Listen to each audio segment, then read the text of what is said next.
دنیا ایک بڑی تبدیلی کے دور سے گزر رہی ہے۔ جنگیں، معاشیت میں استحکام، بڑھتا ہوا قرض اور دولت کا چند ہاتھوں میں ارتکاز عالمی نظام پر سنجیدہ سوالات کھڑے کر رہے ہیں۔ آج دنیا بھر میں ایک اہم بحث جاری ہے۔ کیا معیشت اخلاقیات سے جدا ہو کر انسانیت کو بحران کی طرف لے آئی ہے؟ اس اہم گفتگو میں چیئرمین IPS خالد رحمان پروفیسر خورشید احمد کے فکری ورثے کی روشنی میں واضح کرتے ہیں کہ وقف اور زکوٰۃ محض مذہبی تصورات نہیں، بلکہ اسلامی معاشی فکر پر مبنی ایک منصفانہ، مستحکم اور انسان دوست معاشی نظام کی بنیاد بن سکتے ہیں۔ بدلتی ہوئی عالمی صورتحال میں یہ گفتگو مستقبل کی سمت کو سمجھنے کے لیے نہایت اہم ہے۔ بسم اللہ الرحمن الرحیم۔ اپنی جانب سے بھی میں آپ سب کو خوش آمدید کہتا ہوں اور شکریہ ادا کرتا ہوں کہ آپ تشریف لائے ہیں اس اہم پروگرام میں۔ جس موقع پر ہم یہ کانفرنس منعقد کر رہے ہیں، اس کا نمایاں ترین موضوع آج کے وقت کا وہ ایران، امریکہ اور اسرائیل کے درمیان جنگ ہے۔ اور آپ لوگوں کو معلوم ہوگا کہ یہ واحد جنگ نہیں ہے جو اس وقت دنیا میں ہو رہی ہے، بلکہ اگر اعداد و شمار کی بنیاد پہ دیکھا جائے تو جنگوں اور مسلح تصادم میں اس وقت کوئی 100 سے زیادہ تصادم کی تفصیلات آ جاتی ہیں۔ یہ آج کے دور کا ایک ایسا عموم ہے کہ جس کے بارے میں یہ سوچنا بھی مشکل ہے کہ جنگ ختم ہو جائے گی یا اس تناسب سے جو کچھ تباہی ہو رہی ہے یہ تباہی کم ہو جائے گی۔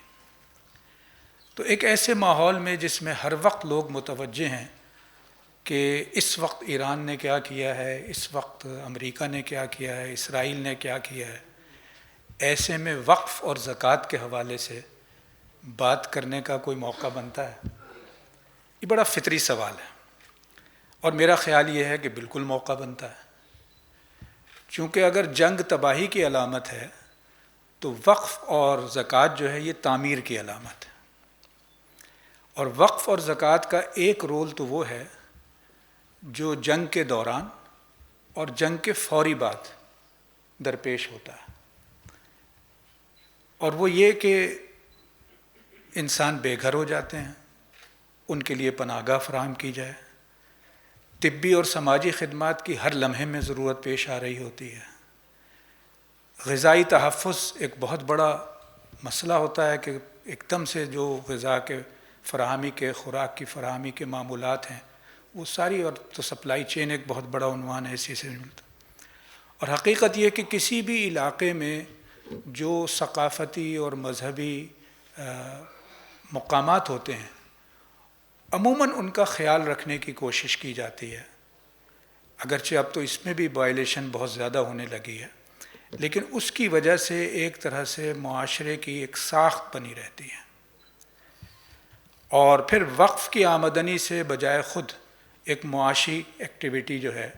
اس کا ایک سلسلہ شروع رہتا ہے۔ تو یہ وہ ساری چیزیں ہیں کہ جو جنگ کے دوران بھی اور بعد از جنگ بھی وقف کا اور زکوٰۃ کے پورے نظام کا ایک اہم کردار ادا کرتی ہیں۔ لیکن حقیقت یہ ہے کہ، اور جب ہم پروفیسر خورشید صاحب کے حوالے سے اس سیشن کو کر رہے ہیں تو اس کا کہیں بڑا حوالہ وہ یہ ہے کہ وہ نظام جو وقف اور زکوٰۃ کے حوالے سے ہم بات کریں تو وہ نظام ایک پوری پیراڈائم کی علامت ہے، اور جنگ جس پیراڈائم کا نتیجہ ہے وہ اس کے بالکل برعکس ہے۔ تو اس اعتبار سے میرے خیال سے میں اس کو بہت بروقت قرار دیتا ہوں کہ ہم محض سامنے کی چیز پہ فوکس کرنے کی بجائے اس کو لارجر کانٹیکسٹ میں سمجھنے کی کوشش کریں۔ اور جب ظاہر ہے پروفیسر خورشید کا حوالہ ہماری اس کانفرنس کا ہے تو پھر انہی کی تحریروں سے اور انہی کی تقریروں سے اور انہی کے دیے ہوئی فکر سے اگر ہم یہ سمجھنے کی کوشش کریں کہ جس پیراڈائم کو ہم جنگ کے ساتھ اس وقت منسلک کر رہے ہیں تو اس کے اندر وہ کیا بڑی خامیاں ہیں، خصوصیت سے معیشت کے حوالے سے، کہ جس کی وجہ سے ہم یہ کہہ سکتے ہیں کہ یہ اس پیراڈائم کا نتیجہ ہے کہ جنگ ہو رہی ہے اور جنگ میں زیادہ سے زیادہ تباہی ہو رہی ہے، اور اگر یہ پیراڈائم تبدیل نہیں ہوگی تو یہ تباہی کا سلسلہ جاری رہے گا۔ اگر آپ غور کریں تو اس کی علامتوں کے طور پہ جس چیز کو پروفیسر خورشید صاحب بار بار بیان کرتے ہیں وہ یہ ہے کہ اس پیراڈائم نے انسانی زندگی سے اخلاقی اور سماجی اور معاشی توازن کو بگاڑ دیا ہے۔ اخلاق جو ہے وہ معیشت اور سیاست سے اسے جدا کر دیا گیا ہے۔ اور آج کل آپ متعدد مجالس میں یہ نوٹ کریں گے، اگر آپ بات چھیڑ دیں، چاہے بین الاقوامی تعلقات ہوں، چاہے سماجی تعلقات ہوں، اگر اس میں ایتھیکل اور مورل ڈائمنشن کی بات کی جائے تو لوگ اس کی اپنے اپنے انداز میں مخالفت تو شاید نہیں کریں گے، لیکن کہیں گے کہ بھئی یہ کس دور کی باتیں کر رہے ہیں آپ، اس کا کس چیز سے تعلق ہے، آج کل کون دیکھتا ہے اس کو۔ اور ظاہر ہے کہ تحالیہ جنگ جس کی جانب ہم نے شروع میں اشارہ کیا، وہ بھی یہی اسی کی علامت ہے۔ اور اس کی وجہ یہ ہے جو پروفیسر خورشید صاحب نے بار بار کہا، اور ابھی آپ نے بھی اشارہ کیا ہاشمی صاحب نے، کہ اس پیراڈائم میں زندگی کا ہدف اور زندگی کے لیے معیار جو ہے، جس پیراڈائم میں آج کی دنیا چل رہی ہے، اور اگرچہ ہم اپنے ملک کو اپنے دستوری حوالے سے اور بہت ساری دوسری چیزوں کے حوالے سے کہہ سکتے ہیں کہ ہم اس دنیا سے کچھ مختلف ہیں، لیکن اس کے باوجود عملی طور پہ وہ پیراڈائم اتنی مؤثر انداز میں ہمارے اپنے درمیان بھی جڑ پکڑ چکی ہے کہ ہم بھی اس معنی میں مختلف نہیں ہیں۔ تو انسانی زندگی کا ہدف اور معیار تبدیل ہو گیا ہے،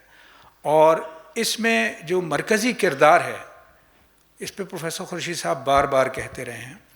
اس میں جو مرکزی کردار ہے وہ یہ کہ زندگی کا پورا نظام مارکیٹ کے حوالے کر دیا گیا ہے۔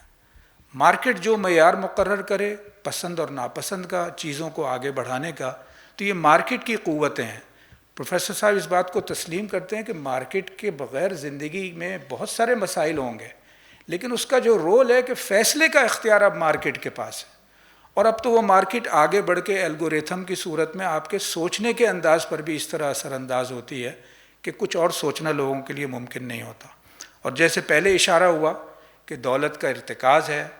اور اگر دولت مند آپ نہیں ہیں تو دولت کی خواہش، زیادہ سے زیادہ دولت سمیٹنے کی خواہش،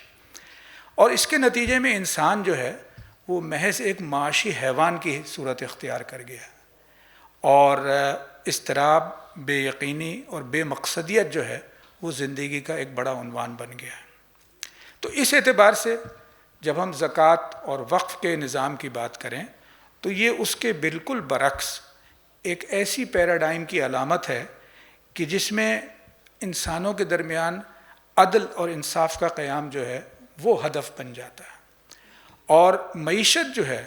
وہ صرف پیداوار اور تقسیم کا نام نہیں بلکہ اخلاقیات کے ساتھ اور عدل کے ساتھ وہ جڑی ہوتی ہے۔ اور پھر اس معیشت کا ہدف دولت کے ارتکاز کو روکنا اور معاشرے کے ہر فرد تک وسائل کی منصفانہ تقسیم ہوتا۔ یہ اس احساس اور رویے کی علامت ہے کہ انسان کی دولت دوسروں کے حقوق سے مشروط ہے، انسان کی دولت دوسروں کے حقوق سے مشروط ہے،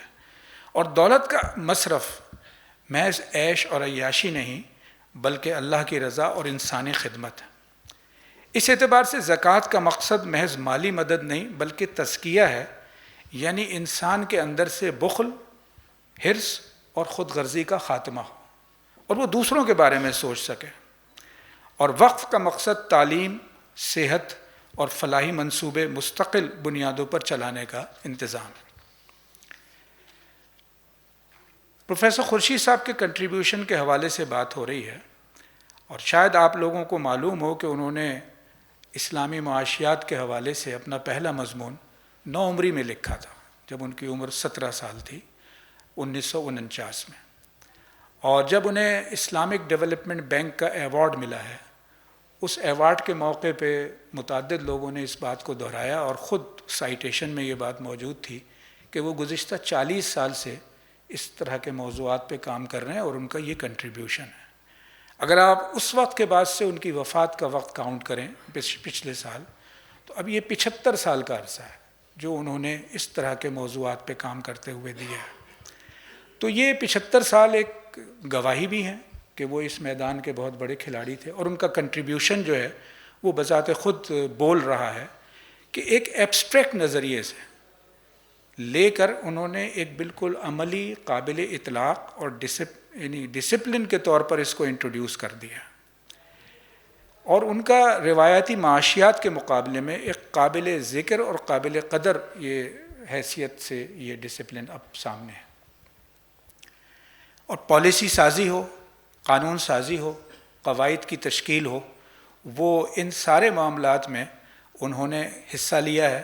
اور خود ذاتی تحقیق اور تحریر سے آگے بڑھ کر اس کی بہت سی عملی مثالیں قائم کی ہیں. میں نے عرض کیا ابھی ان کے اسلامک ڈیولپمنٹ بینک کے ایوارڈ کا، تو شاید آپ میں سے بہت سے لوگوں کو معلوم ہوگا یہ ان کو اسلامک اکنامکس کے عنوان سے ملا تھا ان کی خدمات کے حوالے سے، اور انہوں نے اس کو اسلامک اکنامکس پر کام کے لیے ہی وقف کر دیا تھا اسلامک فاؤنڈیشن یو کے میں، جس کے وہ چیئرمین بھی اس وقت تھے. اسی طرح سے جو ان کو کنگ فیصل ایوارڈ ملا ہے، یہ کنگ فیصل ایوارڈ بھی ان کو اسلام کے حوالے سے خدمات پر دیا گیا تھا، اور اس میں کم و بیش اگر آپ آج کے ماحول میں اس کی رقم کا اندازہ کریں تو وہ کوئی 5 کروڑ روپے سے زیادہ بنتی ہے، 5 اور 6 کروڑ روپے کے درمیان بنتی ہے. اور اس کے علاوہ ایک طلائی وہ بھی تھا، یونٹ بھی تھا. انہوں نے وہ رقم بھی پوری کی پوری وقف کر دی تھی، اور یہ ریکگنائز کرتے ہوئے کہ میں نے جو کچھ سیکھا ہے اس میں بہت سارے لوگوں کا حصہ ہے، لیکن ایک بڑا حصہ اسلامی جمعیت طلباء کا ہے جس کے ساتھ میں طالب علمی کے دور میں وابستہ رہا. تو انہوں نے وہ رقم اس کے لیے وقف کر دی کہ اس سے طالب علموں کی امداد، ان کی صلاحیتوں میں اضافہ اور ان کے لیے مختلف پروجیکٹس کیے جائیں. اور یہ جو وقف کی خوبی ہے وہ پروفیسر خورشید صاحب نے ان 2-4 حوالوں سے ہی نہیں بلکہ ان کی زندگی کو اگر آپ قریب سے دیکھیں تو وہ بے شمار کام اسی طرح کے کر رہے ہوتے تھے کہ جو آغاز ہو جائے اور اس کے بعد وہ وقف کی صورت میں ایک مستقل حیثیت اختیار کر لیں. مجھے ذاتی طور پہ بھی اللہ تعالیٰ نے یہ موقع دیا کہ میں ان کے ساتھ ان کاموں میں شریک ہوں. ایسے 20 ادارے ہیں. اور اسی کا دوسرا اہم پہلو یہ ہے کہ پروفیسر خورشید صاحب نے جب یہ وقف بنائے، ظاہر ابتدائی طور پر وہ خود اس کا حصہ رہے، لیکن انہوں نے مسلسل اس کا انتظام کیا کہ یہ وقف بنائے ہوئے ادارے جو ہیں یہ مستحکم ہوں، صحیح ہاتھوں میں ہوں. اور جانے سے پہلے بھی میں ذاتی طور پہ اس کا گواہ ہوں کہ انہوں نے ایک ایک معاملے میں یہ اہتمام کیا کہ یہ بااعتماد اور دیانتدار لوگوں کے ہاتھوں میں منتقل ہو جائے، اور وہ سارے ادارے یا بیشتر ادارے اس میں سے بہت متحرک طور پہ کام کر رہے ہیں. اس مجموعی پس منظر میں ابھی بہت اچھی طرح سے باتیں ہو گئیں جو ہاشمی صاحب نے بیان کی ہیں، لیکن میرا خیال یہ ہے کہ میں اس کو اس طرح بھی کہنا چاہوں گا کہ میرے خیال سے یہ بات تو ٹھیک ہے کہ بحیثیت مجموعی جس معیار پہ ہماری اس روایت کو آگے بڑھنا چاہیے اس کے مقابلے میں یہ روایت اتنی مضبوط اب نظر نہیں آتی. لیکن اگر ہم اس کو اس پہلو سے دیکھیں کہ آج کے پاکستان میں بھی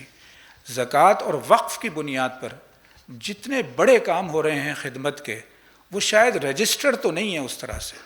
یا ان کی ایک کنسالیڈیٹڈ شکل لوگوں کے سامنے نہیں آتی، جس کی وجہ کی جانب بھی حاجمی صاحب نے اشارہ کیا کہ یہ ہمارے ایڈمنسٹریٹو اور گورننس کے مسائل ہیں. اور میرا خیال ہے یہ اس اعتبار سے دوبارہ ہمیں اس جانب لے جاتی ہے کہ ہم یعنی فرداً وقف اور اس طرح کے موضوعات پہ بھی کام کریں، لیکن یہ نہ بھولیں کہ گورننس کا پورا نظام خود ایک پیراڈائم میں تبدیلی کا تقاضا کرتا ہے، اور اگر پیراڈائم کی تبدیلی نہیں ہوگی اور اس اجتماعی چیز کو ٹیک اپ نہیں کیا جائے گا تو پھر آئیلینڈس بنتے رہیں گے، اور وہ آئیلینڈس بہت ہیں پاکستان میں، پاکستانی میں نہیں باقی دنیا کے دوسرے حصوں میں بھی. تو جو چیلنجز اس حوالے سے آپ نے بیان کیے وہ یقیناً بڑے اہم ہیں. انشاءاللہ مجھے امید ہے اور دعا ہے کہ ہم اس کانفرنس سے زیادہ اچھے مقاصد حاصل کر سکیں. بہت شکریہ.